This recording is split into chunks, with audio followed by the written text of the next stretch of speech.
The stars are right, and that means it's time for another episode of The Whisper in Darkness. I'm your host, the Manfromleng. Thank you very much for joining me today. On this episode, we are continuing with our reviews of the player cards in the Path to Carcosa Investigator Expansion. This is part 2 of our look at the Mystic cards in the box. On this episode, we are going to discuss Quantum Flux, Storm of Spirits, Uncage the Soul, and Torrent of Power. There are spoilers throughout if you care about that sort of thing. If you enjoy what you hear, remember to like, comment, and subscribe. Before we get started, a quick reminder of how we rate cards here on The Whisper in Darkness. The best of the best get an Elder Sign, while the worst of the worst get an Auto Fail, and the cards in between get a +1, 0, or Elder Thing respectively. Cards that you build around or cards that are good in one particular deck get a Bless token, while cards that we believe are destined to end up on the list of taboos or are simply bad for the big game get a Curse token. Before we get started, I'd like to thank the patrons of this channel for their tremendous support. You all rock. If you'd like to be amazing like these people and support the channel's goals and see your name on this list, head over to patreon.com, sign up for a tier of your choice, and claim your rewards. That would be awesome. Special thanks to Cole Monroe Chitty, Nicole Fiscus, and Nate Lost in Time and Space for their contributions to the channel. I couldn't do it without you. Without further ado, let's get started. Welcome back to the channel, everyone. We are making our way through the Mystic cards in the Path to Carcosa Investigator Expansion. We had a pretty good batch in part 1. David Renfield and Astral Travel and St. Hubert's Key. Let's see what batch number 2 has in store. The first card we're going to talk about is Quantum Flux. It is a 1-cost event with a wild skill icon and the insight trait. Shuffle your discard pile into your deck and draw 1 card. Remove Quantum Flux from the game. Now, I know this card has its fans among the player base, but I have never seen the point. I have put this card in my deck, and maybe it's just be my play style. I don't draw through my deck, or maybe it's the way I build my decks, but every time I draw this card, I am disappointed by it, and I no longer put it in decks. What do you guys think about this one? I feel like the people that like this card play a lot of Patrice. Obviously, it's pretty good in Patrice. And even then, just draw an Elder Sign, as Patrice, and then you don't even need this. Well, yeah, sure. Just draw an Elder Sign. Oh, come on. That's lame. I'm serious. I've played quite a bit of Patrice, and one thing I've realized, you're going to draw one eventually. And then you eventually, but, it's nice to be able to control when you actually, control, quote-unquote, with Patrice. Yeah. Plus, Patrice has the space, with her 43-card deck for this. Yep. Yeah. It does have a wild icon on it, too, so, if you're using something like Violin, it's actually not that bad, because you get an extra wild, It could be worse, is how I've always felt about this At least it's cheap, at least it's 0 XP, right? And it replaces itself. Yes. If it didn't have the draw card, oh god, that'd be so bad. Yeah, cards like these, because, I don't know. It's like Manfromleng said. It's like, what's the real point? The artwork looks good. The artwork's amazing. Yeah, so cool. Minus points though for having all that blank space though. It needs some flavor text. True. Yeah. Very true. Yeah, that's true. So we got that. We got that one covered. That's a neutral. But as one of those, it's like, what's the real point of this card? I don't know what it is. It's not even a spell. No, so insight, you can't just find it casually. Yeah. How's Quantum Flux in Insight anyway? How does that even? I don't know, man. You have the insight to be in 2 places at once, I guess. Sure. Okay. I guess. Sure. Yeah, I don't know. Yeah. But yeah, it's kind of a weird card. In solo, it's just unnecessary. It's just unnecessary. Said, you're never drawing through your whole deck unless your deck is explicitly designed to do that. Yeah. And in that case, do you need a card like this? Generally not, right? Because you're trying to set something up if you're doing something like that. Yeah. So this is like one of those cases where you either have some particular card you really need, and so when it gets discarded, you need to shuffle it back into your deck, or you're worried about drawing out for some reason, and so you need to shuffle your discard pile back in. Yeah, there might also be some corner cases where you just need a shuffle. I'm thinking, if you're doing, Scroll Seekers or something, and you know what the top card of your deck is, and you know it's bad, and you just need a shuffle, then I guess this kind of bails you out in that case. Yeah, true. Because there is Yeah. not a lot of deck manipulation in this game. That's one true. thing that this game does not do Yeah. a lot of, is Do a shuffling lot your of own yeah. deck. Yeah, but yeah, for the best. Yeah. Yeah, I think So come I to guess- think of it, the reason I don't tend to gravitate to this card is just the way I build my decks with a lot of redundancy in them. So the whole idea of needing a specific card is like I play a card and I'm like, oh god, I played that card, I need to get it back immediately so I can play it again. Just has never been part of my play style.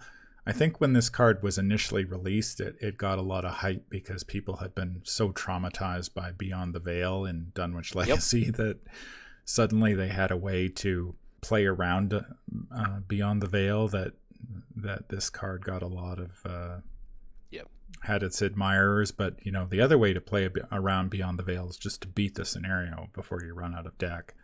That will also do it, and is usually the way I go about it. I don't think I've actually ever used this card to specifically play around Beyond the Veil, so No. I can definitely see its value in somebody like Patrice. But outside of that, again, it's one of those utility cards, right? And the as the card pool has grown and the Mystic event pool has just gotten stronger and stronger to the point that cracking sort of that foundation is very, very hard. This card often ends up, I'd say 31 or 32, but honestly this one is much further 35 down the list for me than Yeah. any of those. How would you rate this one? I'm gonna give it an Elder Thing. It's like not the worst card you could be playing, but it's not great either. Like, it at least does draw you a card. It has a wild icon. It's cheap. So it's like, you could be playing worse cards in your deck. It won't actively make your deck worse. So Yeah, that's true. I'll give it an Elder Thing for that. That's a really low bar, Nate. In fact, the bar is so low that I'm going to put it in tentacle territory. You mean it doesn't make my deck worse? Yeah, that's still a tentacle. Just don't bother with this thing. Like, there's really not much point to this. If they ever did use the taboo list or errata or whatever to change the deck cycling rule, then recursion becomes a bit harder to come by, and then I think this card stock goes up. But we are not in that world. Yeah. So in the world we live in now, where you could just infinitely recur, but just by drawing more, then there's not much point for this. So just tentacle. Yeah, I think I will give it a tentacle from a solo perspective. This is just not a card that makes the cut in any of my decks, and I don't see it making the cut in any of my decks anytime soon. You might be able to make a case for it in Patrice, but again, I think I tend to agree with Mattastrophic on this, is that you will eventually draw an Elder Sign at some point. And I mean, I've cycled my deck in Patrice, and it wasn't the worst thing in the world. So again, this is just one of those cards. It feels like this card is one of those cards that was sort of made for another card game. Like, this is the type of card you see in other card games, and so the designers are like, well, we need that card in our card game. But it doesn't actually fit in this card game because of the way you build your decks and the way the deck cycling rules work. And I mean, the deck size, investigators tend to have 30 card decks and not 60 card decks, where a card like this might be more important because the chances of seeing, you actually cycling your deck, if you're allowed to at all, is a lot more remote. So this just sort of feels like one of those cards that has appeared in other games. They decided to put one in our game, and it doesn't really have a purpose in this game. So it reminds me of remember our chat about eidetic memory from Seekers? Yeah. Yeah, it's kind of like that, where it's like the game doesn't actually reward this. Yeah, unlike other card games where it actually would. The next card, however, is a good one. This is Storm of Spirits. It is a 3-cost event with a willpower skill icon and a combat skill icon, spell trait, fight. This attack uses willpower instead of combat. If you succeed instead of the standard damage, this attack deals 2 damage to each enemy at your location. Any additional damage is dealt to the attacked enemy.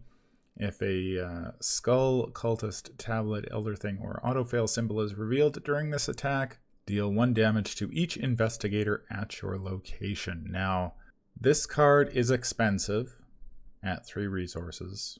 This card hasn't aged particularly well either, because the health of enemies has gone up to 3 in a lot of cases. And so this by itself is not enough to take out those enemies, which is ideally what you want. However, at the time this card was released, most enemies had 2 health, and you could wipe out if you did happen to get swarmed by a whole bunch of stuff. This was your get out of jail card. And in some scenarios, I think it is more important to upgrade this card than it is Shriveling. And the one I'm thinking of in particular is the Secret Name.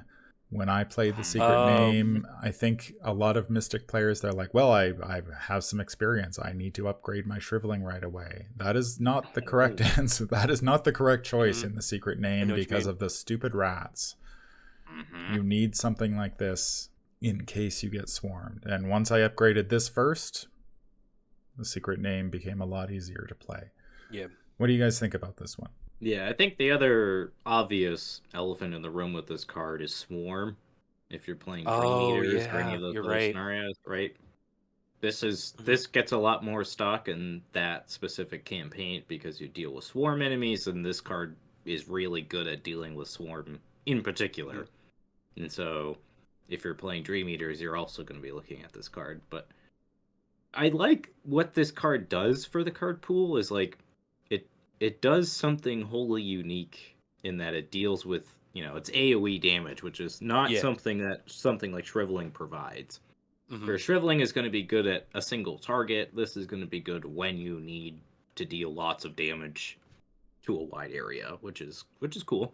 I like that. Yeah. It's flavorful too. Like you cast this giant storm and it hurts everyone around you. Yeah. I like that. It's also That's cool. It's got a few more things going for it. So I think of this like Mystic Dynamite Blast, and it basically really helps you out in a lot of the situations Dynamite Blast helps you out. It's different than Dynamite Blast. So one key thing about this is it does not provoke an attack of opportunity like Dynamite Blast does, and it doesn't provoke an attack of opportunity from all the things that are engaged with you, which is kind of key. So that part's really nice. Also, a 0 XP spell that deals 2 damage, like that's pretty good. Unlike Shriveling, you don't have to take the attack of opportunity to put the Shriveling down. You don't have to deal with that. You just play the Storm of Spirits, and you could get like 2-3 charges worth of Shriveling all in one action. I also really like that you get to pick your target. For Storm of Spirits, you get to pick the thing with the lowest fight, and then blast that, and then clip everything around you. This includes aloof things, by the way. So, that is kind of nice that you could just like clip the rest of the things that are, engaged with other players or, or aloof or, whatever. I think this thing is just generally useful because, enemies spawn. Sometimes there's more than one. And when there's more than one, this thing is going to help you out over spending Shriveling. Which, by the way, it sucks to run out of Shriveling charges. And if this thing is going to save you 2 Shriveling charges or even more, then this is like pretty good. I think what really saves it though is the fact that it's unlike a lot of spells, it doesn't provoke an attack of opportunity because it's a fight action. So like once you have that, it's like this is pretty nice. I know it sucks that like you could clip everybody for a damage. I know that sucks, but it's better than taking attacks of opportunity to like find a different solution. You know what I mean? Yeah, I like this card. It's such a little cost to pay for what you usually get out of it anyway. Yeah. Like you're fine with it. In 99% of circumstances, I feel. Yeah, if you clip even 2 enemies with this is pretty good. Yeah, and there is an upgraded version from the Return to the Path to Carcosa, which boosts the damage to 3. Yeah, that's the good one. Which certainly helps once you buy some other campaigns and the health totals of enemies starts to go up a little bit. And that's often the problem, because if you play this card and you don't kill it, then you're kind of in trouble because you're probably playing this as your last ditch solution a lot of the time. And if this doesn't do the job, then you don't have something to follow it up with. And so you can end up in trouble. Although you don't have to kind of use this as a depends. last ditch, really. Like, the fact that it's a lot of action compression, you know, because if you hit multiple things with it, like, you're getting a lot of action compression, and it's not costing you shriveling charges. So it's like you could just play this and then play this for the first shot, and then for attack number 2 to finish the thing off, you can use your shriveling. Yeah. That's Yeah. generally how I would play it. Is like I Yeah. would use it to clear out all the small things, and Yep. then use my remaining actions to deal with the larger enemy. Yeah. No, I'm speaking more specifically of later campaigns okay. where you've got 3 health, Oh. right? And so you play this, say you have a couple of 3 Yeah. health enemies. Sure, you hit them Oh, for 2, right. but now you still have 2, say it's just 2 enemies. Now you still have 2 enemies, and you've got to fall back on your shriveling, which you may not have enough charges. And you've still got to do, you've got to do multiple attacks and stuff like that. And it's not quite the cure-all that you would hope it would be in some of those scenarios. Yeah. Like I think in earlier campaigns like Dunwich Legacy and Path and stuff like that, this will generally solve your problem. But I think as the design philosophy toward enemies changed, this one becomes a little less reliable and will often force you to upgrade to get the 3 damage that the upgraded version has. Especially in solo, because if you're swarmed, and this doesn't do it, you're screwed. You're screwed. You're done. Solo. You're probably done at that point. That's true, because you kind of do have to go all in solo when you run into 2 enemies. Yeah, like 2 or more. Yeah, I see what you mean. I mean, in most campaigns, like, the fact that you can just clip a rat or clip an acolyte is going to make this card worth it on its own. But I see what you mean about the solo problem. Yeah, where it's like you gotta solve all the enemies that hit the board, and if there's 2 in one spot, yeah, you're gonna have to like do dances to deal with them, and Storm of Spirits isn't gonna be what bails you out there. I see what you mean. Like if you're attacked by, if you have 2-3 health enemies, you're looking at like Mists of Rillier or Ethereal Form or some other solution to that problem. Yeah, I get it. Yeah, and I'm speaking here like as an example, like that's why I bring up the secret name, right? Because the rats in that get extra health. So while this would typically, a card like this would typically be enough in that scenario, suddenly it's not. And it's like, okay, I storm, oh damn, I still have 2 rats, and I've got Brown Jenkin, and now I'm in deep trouble, and I don't have a tool to dig my way out of it. Now, if you upgrade immediately to the level, I forget which level it is, but if you upgrade, then that will definitely help you out. As long as the rats don't have 4 health, at which point then you're still stuck. But if the rats are at that level and you haven't made progress, well, the game's over anyway. So yeah, what you're saying is, even as a mystic, make space for Dynamite Blast. Yeah. Yep. I think that raises an interesting question about this card is, do you play 2 when you want it, or do you just play the 1 and hope to find it? Well, it is a spell. So if you're doing Arcane Initiates, that's good. I usually play 2, I believe. Sometimes I cut down to 1, depending. That's a good question. I think I play 2, but I think due to space constraints, I have had to cut down to 1 because there are just so many good events that. But I think I've done that in quite a few Mystic decks lately, where I usually start off with 2 of each event, and then I have to start making choices. And this is one of those where it's often like, I think I can get away with 1.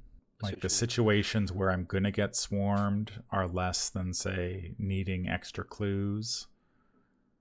So I will cut this before I will cut, say, a Drawn to the Flame or a Read the Signs.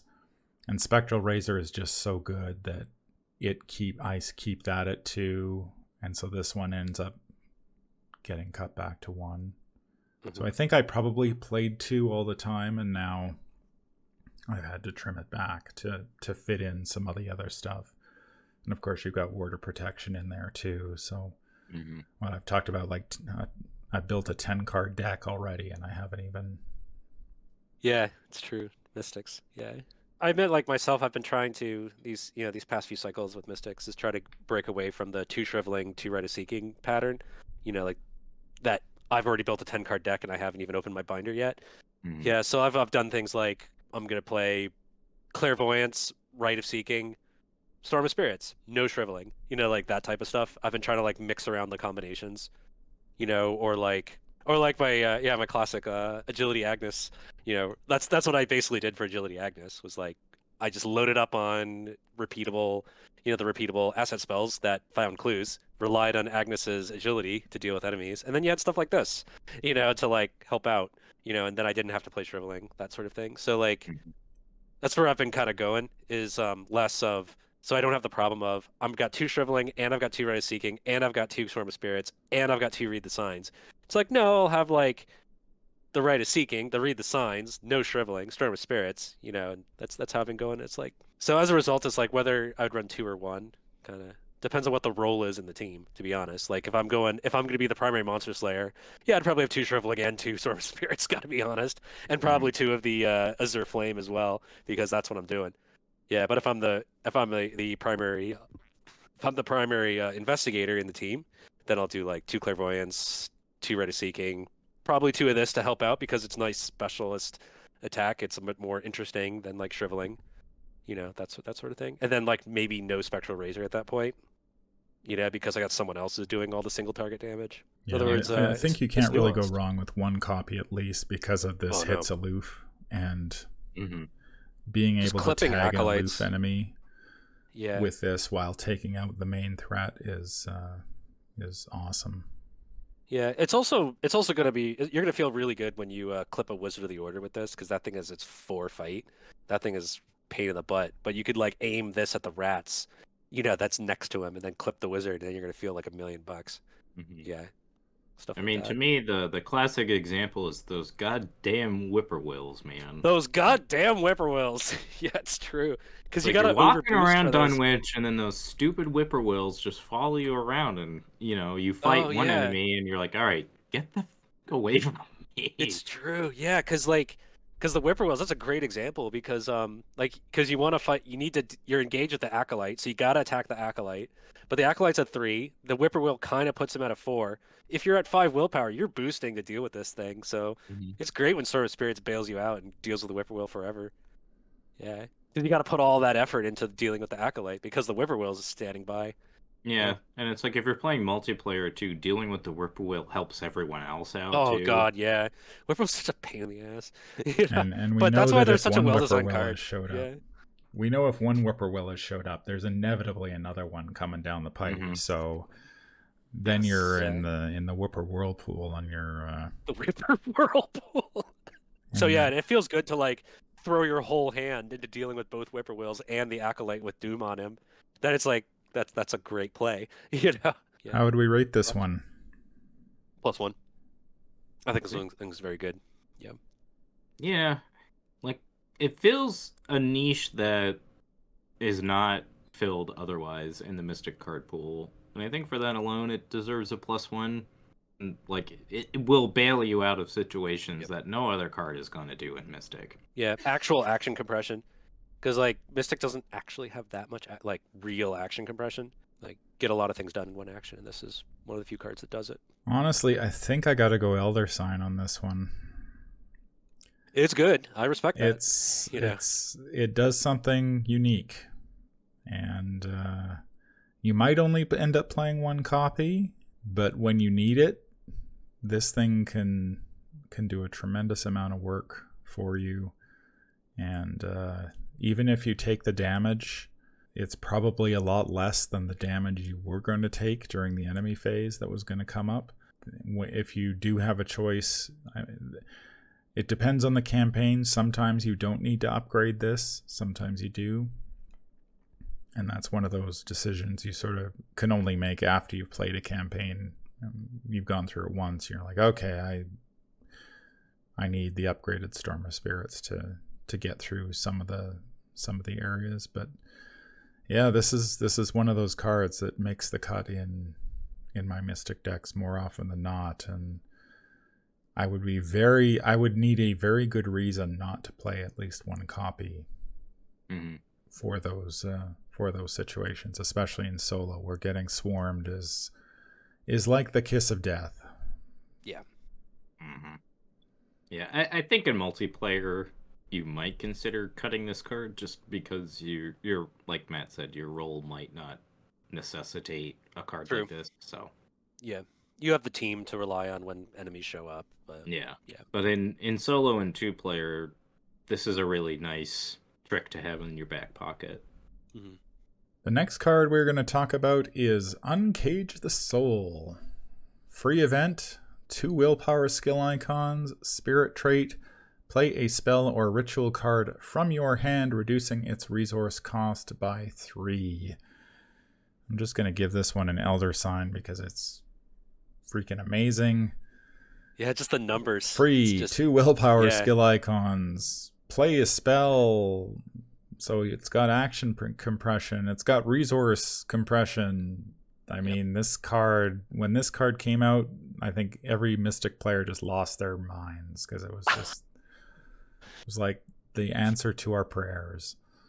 Yeah, it feels like a custom card. Like some guy on Reddit was like, "Oh, if Mystics only had a card like this," and then just like designed it in Photoshop in 10 minutes. People are like, "That's ridiculous. That'll never exist," and then it literally exists. Well, let's go over why, and I like to compare it to Emergency Cash, which is like kind of nice staple, at level 0. So the thing so Emergency Cash, you spend an action, you gain 3 resources. So that's the equivalent of 3 actions worth of effort. 1, 2, 3, resource, resource, resource. So this one is the equivalent of 4 actions worth of effort because you get resource, resource, resource, play. So like, that's really good. You're getting 4 actions of effort in one. I love how you can, because it discounts the spell, I love how you don't have to have enough in order to put it down there. It's not like it says play a spell or ritual from your hand, then gain 3 resources. It's better than that because it's a discount. And then when you hit the point when you're loaded up and all your spells are on the board, it gives you 2 of the same magic icon. Oh my gosh. This is like Ever Vigilant, but for Mystics is what this is. Yeah, it's like somebody said, "What do I want for Christmas?" and Santa decided, "Here you go. Find this in your stocking," and all Mystics were happy. Yeah, this card's so good. Yeah. It's interesting though because I don't find myself playing it anymore. Oh, is it because you're playing Redfeld in every single deck and then like you're all set for resources no matter what? Yeah, that usually ends up being the case. Yeah. Yeah, because you're Renfeld. It's that, and deck space is so tight that like you decide between this and Water Protection and Form of Spirits and Spectral Razor, and it's like, well, something's running out. Something's got to go. Yeah. And a lot of the time you don't need the 2 willpower pips because you're already at like 6 or 7 willpower. Yeah, it's true. So you gotta join my style of deck building, as in put force learning into like everything, and then you have room, and suddenly you have room for everything. Yeah, but even in that case, it's like, again, like if I don't need the willpower pips because I'm already at a 6 or a 7, then this card's late game force learning. But then this card's late game utility isn't as useful. Right? It's true. Well, force learning also depends on like when you draw. You can't just like draw 2 and then discard any random card in your hand. That would be ridiculous. But like so it's like, yes, it's amazing in the early game if I happen to also have the spell in my hand. But so it's like you have to kind of craft your hand to use it, and a lot of the Mystic cards, they're just so damn good. Like Water Protection just works every single time you draw it. And it's like sometimes this card doesn't work, and it's kind of fiddly sometimes. Right. There is one situation that comes up every once in a while, and the fact is, if you so let's say you were using this to discount a Storm of Spirits, playing the Uncage the Soul provokes an attack of opportunity. So you do run into that problem from time to time. Yeah. There's This all also being the said, instance. There's also the instance of the spell is fast, oh yeah, you're right. If the spell where is you're fast, spending an action to play a fast spell, essentially. yeah, It's that's kind of less good. awkward, but like But obviously you're in doing your it at typical a resource mystic, if cost. you're running like 6 or so expensive mystic assets, then this is like what you want, Yeah, right? and Like, granted, like my perspective is yeah, painted with playing this game for almost 6 or 7 years at this yeah, it's point, and true. I own every single expansion and yada yada. But Yeah. like at the point of release, right, this card is revolutionary because Oh every yeah. Mystic deck is playing Ward of Protection, is playing Shriveling, is playing, Right of seeking. probably also Rite of Seeking, yeah. Yeah. So it's like you have plenty of targets for this. Yeah, it's true. Yeah, and if nothing else, it's always like if you're playing something that's like asset heavy, like you can play this and you can play emergency cache. Like you can have Hmm. basically 4 copies of emergency cache at that point, and there's Hmm. some decks that kind of need it that way. I've built one of those myself with like, what was it, Diana Stanley and Power Self, where it's like Hmm. you got a lot of play actions, so you need to like save all those resources. Yeah, so between this, if you've got this and you got Renfeld, like you're going to be really good. It's entirely possible that like this goes in the Arcane Initiate deck, and then Renfield doesn't go in the same deck as Uncage the Soul. Hmm. Because I like think the that makes Initiate sense. finds the things, and then this discounts the things. Whereas Hmm. if you're playing Renfeld, then you don't have the search, and thus you don't have as many spells to like feed to Uncage the Soul. Hmm. There might be a thought there. It's difficult to play both Renfeld and this, Yeah, and but I think the only other issue with this card in lower player counts is that your cards have to be really high impact. Whereas like a card like Storm of Spirits is really high impact, right? When yeah. when that card goes off, it goes off. And Hmm. it's usually gonna save you a game.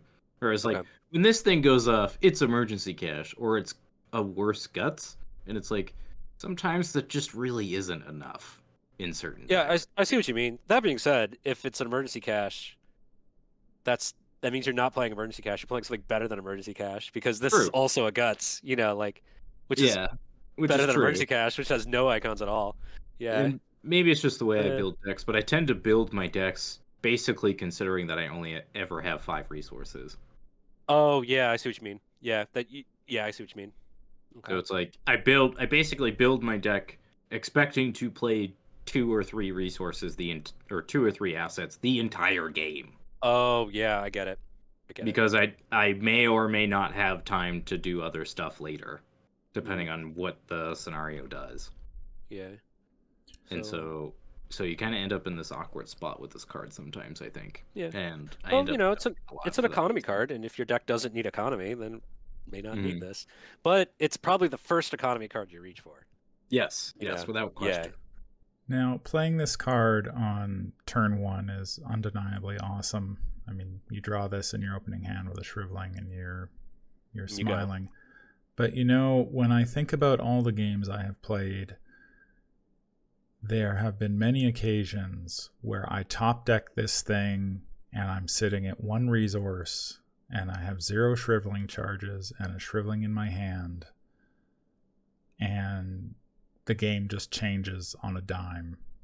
So while you sort of look at this as an early game card and then, hey, late game, I'm going to probably commit the other copy for its 2 willpower skill icons. I think I have played this just as often in the late game as the early game, because often in late game, like, you're starting to the engine's starting to run out, right? It's just like, okay, I had to get, Oh, you got to reload. yeah, I Yeah. had to sack my Renfield. I had to, I haven't been able to take resource actions, and you top deck this thing, and all of a sudden it's just like, okay, now I'm back in the game. I've got a full Shriveling on the table. I can make the final push for the end. I know I'm not going to run out. Like, maybe there's a boss ahead that you got to kill and you weren't sure how you were going to do it. Mhm. Suddenly this thing pulls it out of the fire, and you're back. You're back firing on all cylinders. It covers the tempo hit you take when you have to like reload.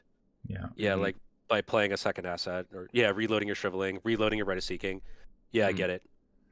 Yeah. I think just the problem is the Mystic event pool is just so incredible that it's hard to fit them all in, and you're often just forced now to make choices. It's just like, okay, what's more important? Do I need clues?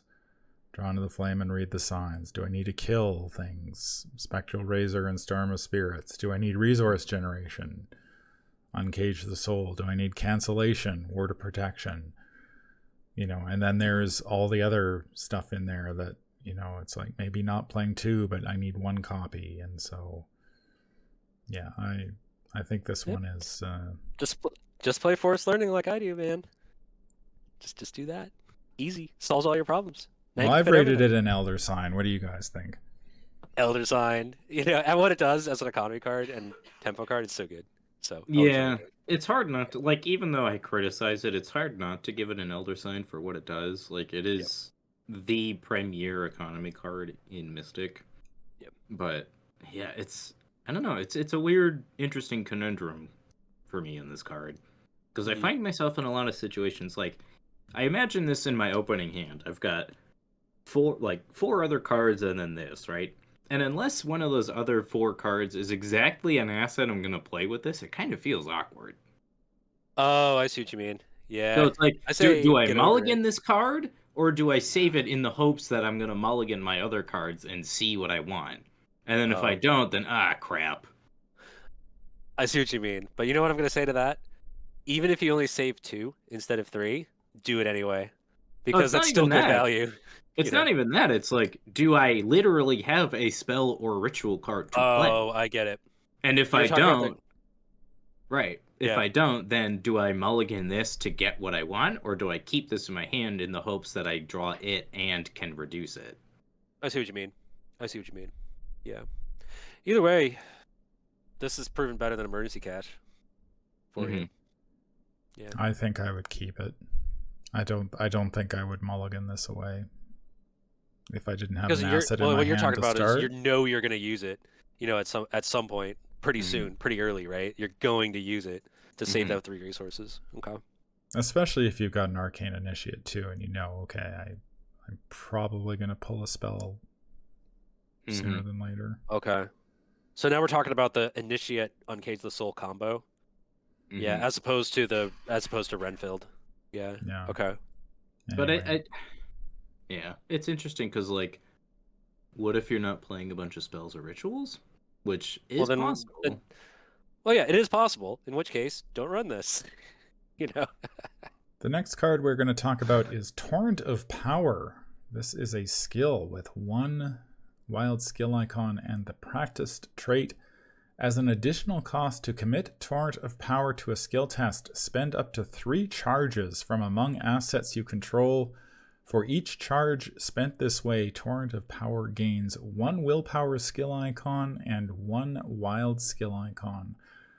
So if you dump 3 charges into this thing, you've got 7 willpower skill icons or 4 wild skill icons. Now, I think at the time this card was released, this had more icons on it than I think just about every other skill in the game, at least potentially. I think Promise of Power has since taken over that slot.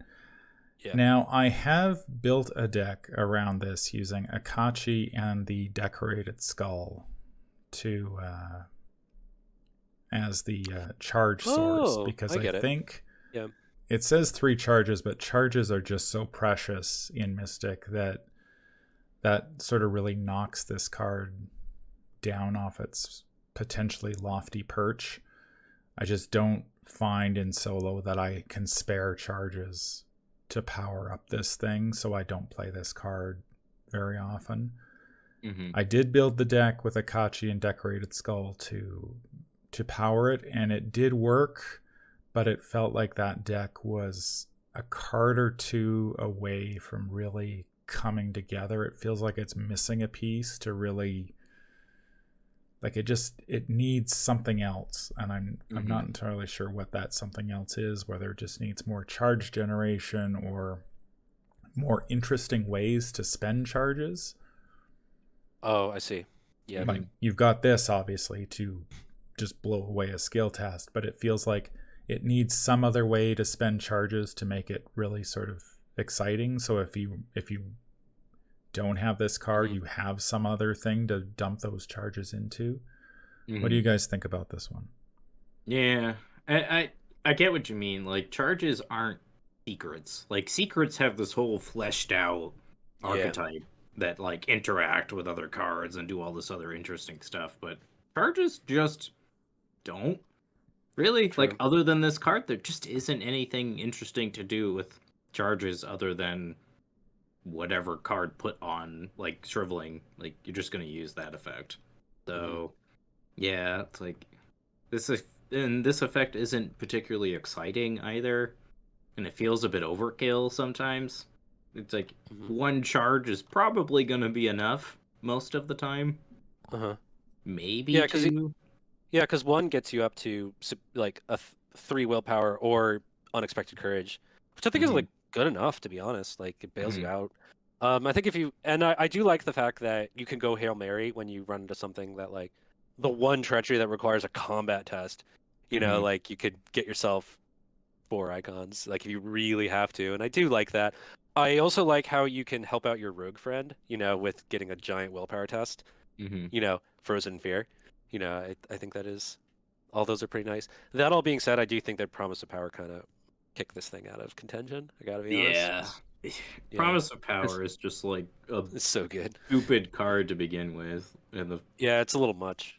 Yeah, but like the fact that they even share the practice trait is like, oh yeah, why even bother with Torrent of Power now? Yeah. That all being said, Torrent of Power kind of does save you card slots if you think about it, because it means you can run you can run fewer skills, you know, to kind of like cover all your bases. Yeah, you know, like, yeah, it's I interesting like you bring it. that up because I don't find myself playing a lot of skills in Mystic because my willpower is already so damn Because your high. willpower does everything. Yeah. Okay. So it's like, Yeah, if I can truncate, 4 extra deck slots to play more amazing Mystic events, I'm probably gonna do that. Yeah, I see what you mean. Yeah, that's fair. Yeah, we're like myself, I've kind of like, I put effort into going against the grain with like not playing 5 willpower mystics, and I try to like branch out a little bit, you know, and I try to, yeah, I see what you're saying. I try to play generalist, you But know, even like, still, it's like it's yep. not hard to get to 5 willpower in Mystic. It's like you It's play true, Holy yeah, Rosary and David Holy Rosary and Redfield. Renfeld, and you're there. Yeah, it's true. So you may not need like massive willpower, but hey, helping the team, you know, Frozen Fear is a problem, you know, like, and so being able to help someone else out, it is nice. So I guess what I'm saying is this thing is pretty versatile and useful. You can, you know, you could spend 1 charge and give someone a super guts, you know, or you can go all in on something that like you really need to pass. So it is nice in that regard. Yeah, but it also kind of locks you into playing like assets with charges. So you need to have extra charges off the assets, which is kind of hard to do. I do admit that. So, Yeah, I think one of the things that kind of hurt this card when it was released and was just the fact that the designers made the choice to make gaining extra charges nigh impossible or efficient. Yeah, that was rare. If they had sort of taken their foot off Mystic players' throats when it came to charge generation, this thing I think would have been much more appealing. But gaining charges, especially early in I think they've sort of relaxed it recently, where you can get a charge like with Winds of Power and stuff like that without having to jump through and a ton of hoops or play a recharge and then have the thing blow up in your face. It was just really hard to gain charges. And charges are just so precious that playing this just wasn't an option a lot of the time. I felt like it's the power is there. It's just when I have a shriveling and a rite of seeking and or something else on the table. Now maybe the intention was like that's what you're using your alchemical transmutation for, but I mean we've already talked about that you don't really have the slots to play for that. So Mm-hmm. I think this is in Carcosa because it's the Akachi set. Akachi has charges. Let's give her something else to do with them. Mm-hmm. Yeah. Yeah, it makes sense why it's here. It's just, is Yeah. it good or not is really the question, and Yeah. likely the answer is probably not. Yeah, not anymore, especially with Promise of Power now. Yeah. That being said, I wouldn't fault someone for like running like 2 Unexpected Courage, 2 Guts, and 1 of these. Because then that if they're using that to cover their like manual dexterity slots, that Mm-hmm. because they want to actually be able to pass the evade tests. Yeah, I can see this thing being pretty nice. It's also pretty nice, like I said, to like help your friends out with like a big willpower test. That's pretty good. So I'm not going to fault someone for playing it. It's not bad. Mm-hmm. Yeah. How would we rate this one? I think kind of similar to Quantum Flux. I'm gonna give it an elder thing.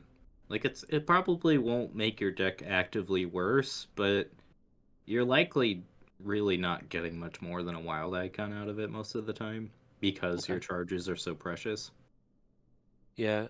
I think I'm going to go 0 because the thing it does, boost a test, is kind of something, that I find that a lot of decks you're going to want anyway. So this is your Unexpected Courages, Manual Dexterities, Gutses, things like that. So it's like another take on those. It's not like Quantum Flux where it doesn't really do anything at all. Yeah, I mean, yeah, it doesn't make your deck worse, but it actually does like fill in for things that you're already wanting to do. So think of it as an alternate Guts. So I'm gonna give it a 0.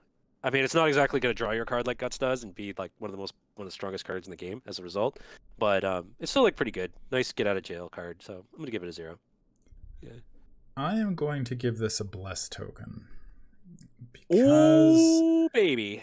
And it's kind of an unusual bless token because, granted, this is not the card you build around. But I feel like there is a deck where this will go into, but they just haven't created that deck yet.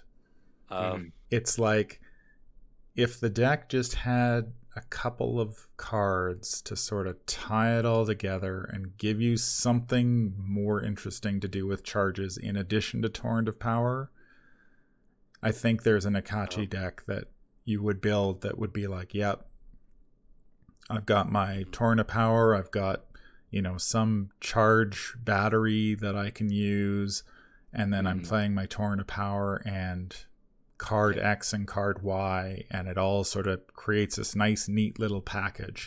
So maybe it's an aspirational bless token. I would like the designers to seize upon what they have done here and sort of flesh out that deck.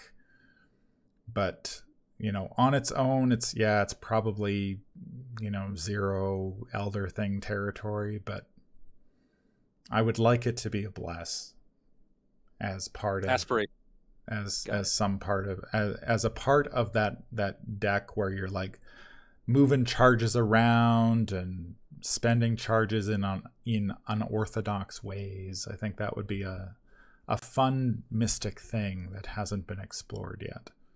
That is going to do it for our look at this batch of Mystic cards from the Path to Carcosa Investigator Expansion. Let us know in the comments down below what you think. Any final thoughts on this group? Hey, I mean, Mystics made out pretty well in this box. Yeah. If you're a Mystic player and you picked up the Carcosa expansion, you're not going to be disappointed. You've got a lot of great cards and Uncage the Soul. Yeah, this has been a fun chat, this class, because like the cards aren't super simple. Even the ones that seem super simple, like Uncage the Soul, turn out to be more complicated and nuanced than you think. Like we're talking about decks that Uncage the Soul doesn't go in. Man, this box is nuanced for Mystics, and I like it that way. Yeah, this are some fun cards. Except for Quantum Flux. I don't even know what it does yet. That's going to do it for this episode. If you enjoyed what you hear, remember to like, comment, and subscribe. If you need to contact me, I can be reached at manfromleng@gmail.com. I'm also on Twitter at manfromleng. Until the stars are right, keep your shotgun close and your elder sign closer. Take care out there, and happy investigating.